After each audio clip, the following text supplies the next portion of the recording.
Jaume Monasterio passa 10 hores setmanals a la piscina del Club Natació Sitges, un hàbit que va iniciar quan només era un nen, als 5 anys.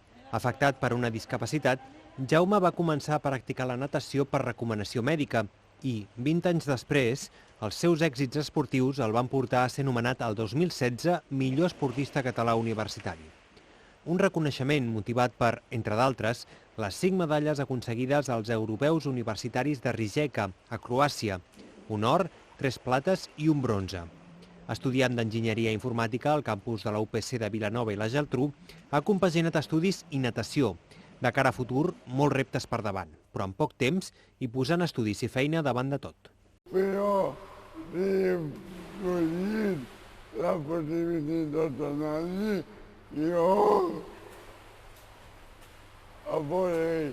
Però primer, pas a pas, primer era anar regularment al campionat d'Espanya de minut.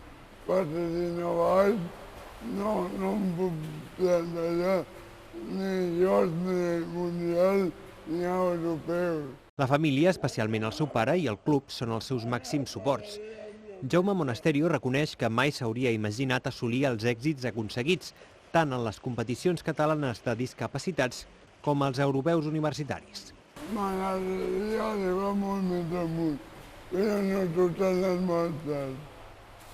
Així pujo molt, però he arribat al meu límit. Però m'agradaria tirar amunt a nivell europeu i a nivell mundial i viatjar molt. El món laboral és el pròxim repte que es planteja en Jaume.